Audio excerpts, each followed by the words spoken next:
اور اس کا بڑا بھائی اپنے باپ کے نامی گرامی دشمن کے مے خانے کی طرف روانہ ہو جاتا ہے۔ ایک بھائی مے خانے میں تو دوسرا بھائی اللہ کے ٹھکانے میں حضور پیش ہوتا ہے۔ اس کا بڑا بھائی مے خانے کی طرف جیسے ہی لپکتا ہے تو اس کا سامنا اس کے باپ کے دشمن کے ساتھ ہوتا ہے، جو کہ مے خانے میں بیٹھ کر شراب نوشی کر رہا ہوتا ہے۔ یہ دیکھ کر اس کا بڑا بھائی اس سے کہتا ہے کہ جناب، آپ نے آج تو ہمارے محلے کا چکر نہیں لگایا، خیر تو ہے؟ آج تو ہم نے کافی دکانوں کو لوٹنا تھا۔ یہ سن کر وہ نامی گرامی دشمن کہتا ہے کہ بچے ابھی صبر کرو، تمہاری ٹریننگ مکمل نہیں ہوئی ہے، آج سے تم ہماری ماتحتی میں ہو، جتنے بھی کام کیے جائیں گے وہ تمہاری ماتحتی میں کیے جائیں گے، آج کے بعد سے میں تمہیں اس گروپ کا کمانڈر منتخب کرتا ہوں۔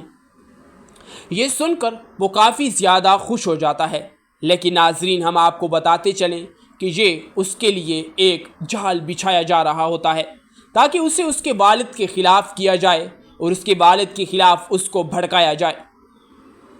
اس کے والد کے پاس یعنی کہ نامی گرامی دشمن کے پاس پہلے ہی بہت ہی وفادار سپاہی تھے، لیکن وہ چاہتا تھا کہ اس کے مقدر کو جیتا جا سکے، اس کے خلاف جو لوگ باتیں کر رہے ہیں انہیں چپ کروایا جا سکے، اور جو لوگ اسے کہہ رہے ہیں کہ یہ نامی گرامی دشمن تمہیں اپنے فائدے کے لیے استعمال کر رہا ہے تو ان کی زبانوں کو تالا لگایا جا سکے اور اس سے وہ اپنا فائدہ بھرپور اٹھا سکے۔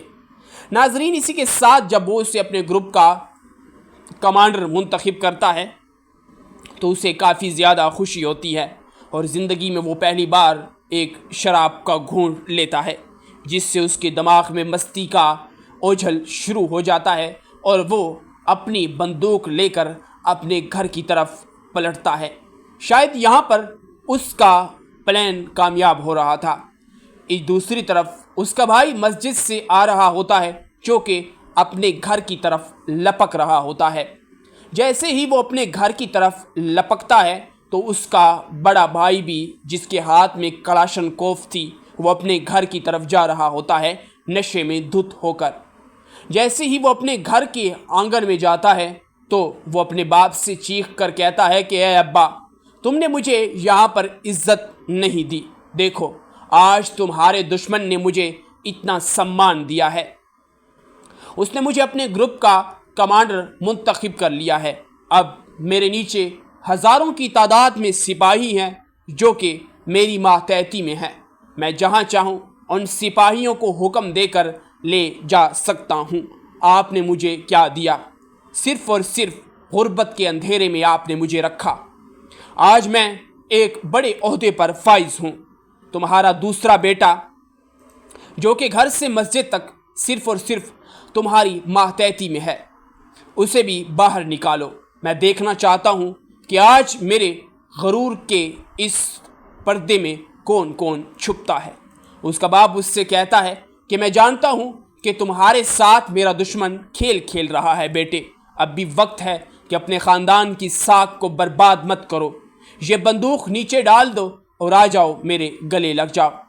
جس کے جواب میں اس کا بیٹا کہتا ہے کہ بابا ابھی نہیں، تم لوگوں نے ہمارے خلاف بہت ہی نگھاونی حرکت کی ہے، میں تمہیں معاف نہیں کر سکتا۔ وہ عجیب و غریب باتیں کر رہا ہوتا ہے کیونکہ شراب کے نشے میں دھت ہوتا ہے۔ اس کا باپ اس سے کہتا ہے کہ بیٹا ایسا نہیں کہتے، آ جاؤ بیٹا آ جاؤ، تمہاری ماں تمہارا انتظار کر رہی ہے۔ ناظرین اسی کے ساتھ اس کے بیٹے کا نشہ مزید بڑھتا چلا جاتا ہے، بڑھتا چلا جاتا ہے، بڑھتا چلا جاتا ہے۔ تو اس کا بیٹا اس سے کہتا ہے کہ بابا میرے راستے سے ہٹ جائیں، میں اس گھر میں اپنا سامان اور سمان اٹھانے آیا ہوں۔ جس کے جواب میں اس کا باپ اس سے کہتا ہے کہ اگر تم میری باتوں پر یقین نہیں کرتے اور نہ ہی میری باتوں پر عمل کرتی ہو تو تمہارا اس گھر میں کوئی جگہ نہیں ہے۔ آج کے بعد میں یہ اعلان کرتا ہوں کہ تم میرے بیٹے نہیں ہو، اور یہ بات میں پہلے بھی کہہ چکا ہوں، لیکن والد کی ایک چنگاری جاگ اٹھی تھی جو اس لمحے میں تمہیں اپنا بیٹا پکار بیٹھا ہوں۔ میرے دل میں یہی تھا کہ تم میری یہ بات سن کر صحیح ہو جاؤ گے، لیکن تمہاری انا اور تمہارے اس غرور و تکبر نے تمہیں مزید بگڑا کر رکھ دیا ہے، اور تم میری بات کا پاس نہیں رکھ پا رہے ہو، اور نہ ہی تمہیں اس بات پر کوئی تجسس ہے، اور نہ ہی تم میری بات کا کوئی دھیان دے رہے ہو۔ میں تمہیں کبھی زندگی بھر میں معاف نہیں کروں گا۔ تمہیں تمہارا اس سے حساب ضرور لیا جائے گا۔ خون کے ایک ایک قطرے کا جو تم نے بے گناہوں کا خون بہایا ہے۔ میں جانتا ہوں کہ 7 والی بستی میں جا کر تم لوگوں نے جو لوٹ مار کی ہے، اس کا ازالہ میرے دشمن اور تمہارے مالک کو بھگتنا پڑے گا۔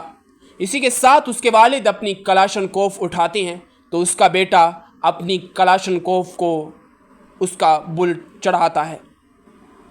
اسی اثنا میں اس کا چھوٹا بھائی بھی آ جاتا ہے، جو یہ دیکھ کر اپنے بھائی کی طرف لپکتا ہے۔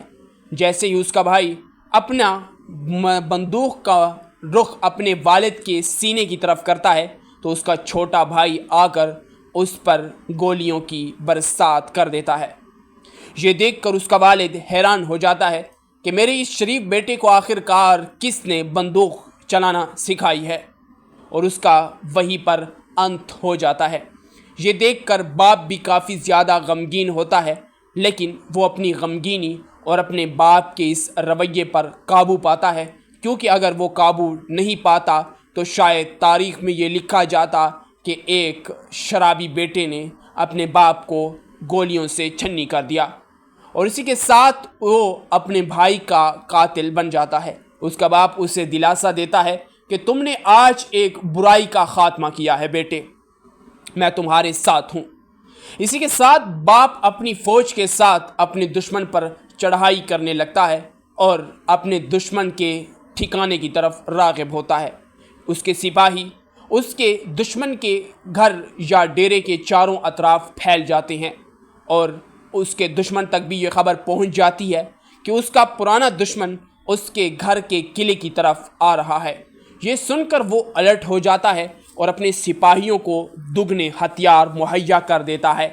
آج کا یہ دن بستی کا خون ترین دن کہلایا جاتا ہے۔ قائد اعظم محمد علی جناح نے اپنی پیدائش پر اس دن پیدا ہوا تھا جب اس بستی میں خون کی رنگولیاں کھیلی گئی تھیں۔ قائد اعظم نے اس تاریخ کو اپنے لہو سے لکھا ہے، اور یہ قصہ لیاری کے مشہور نامی گرامی الطاف حسین کا قصہ ہے۔ ناظرین، اسی کے ساتھ وہ اپنے دشمن پر چڑھائی کرتا ہے اور اپنے دشمن کو چھلی کر دیتا ہے۔ اس کا دشمن وہیں پر ڈھیر ہو جاتا ہے اور وہ اس سے معافی مانگنے لگتا ہے، لیکن اس کے باپ کی آنکھوں میں اپنے بیٹے کی تڑپتی ہوئی روح نظر آ رہی تھی، اور اسی کے ساتھ وہ اس سے رحم کی بھیک مانگ رہا ہوتا ہے، اور اس کے آباء و اجداد سے آتی ہوئی دشمنی کا آج خاتمے کا دن تھا۔ آج اس کے آباء و اجداد کی یہ جو دشمنی آخر کار کئی پیڑھیوں سے چلتی آ رہی تھی، اس کے خاتمے کا دن تھا۔ اسی کے ساتھ وہ ایک دوسرے سے کچھ دیر مکالمہ کرتے ہیں اور بتاتے ہیں کہ کس طرح انہوں نے ایک دوسرے کے بھائیوں، بہنوں، ماؤں، بیٹوں، باپ اور دوسرے اہم رشتہ داروں کو وہ قتل کیا تھا۔ یہ سن کر اس کا خون مزید کھولتا ہے، اور اپنی رائفل کا بلٹ چڑھاتے ہوئے وہ اس کے سینے کو چھلی کر دیتا ہے۔ آج ایک دشمنی کی بنیاد کا خاتمہ ہوا۔ اسی دوران وہاں پر پولیس اور فوج کی نفری پہنچ جاتی ہے، جو کہ اس محلے کے MP یا MNA کو گرفتار کر لیتی ہے، اور اس کے بعد وہ اپنی فوج کے ساتھ جیل میں چلا جاتا ہے۔ کچھ ماہ گزرنے کے بعد اسے باعزت رہا کر دیا جاتا ہے، کیونکہ یہ قانون اندھا قانون ہے۔ اسی کے ساتھ 6 مہینے جیل میں گزارنے کے بعد وہ دوبارہ سے آزاد ہوتا ہے، اور وہ اپنے علاقے کے الیکشن لڑتا ہے، جس میں وہ کامیابی حاصل کرتا ہے، اور دوبارہ سے وہ اپنی زندگی ایک بہترین انسان کے طور پر جینے لگتا ہے، جہاں پر وہ تمام غربا اور مساکینوں کی مدد کرتا ہے، بیواؤں کو گھر بنا کر دیتا ہے، اور تمام ملک یا تمام علاقے کی صورتحال پہلے سے مزید بہتر ہو جاتی ہے۔ اب اس کے علاوہ اس محلے یا بستی میں کوئی نامی گرامی شخص نہیں تھا،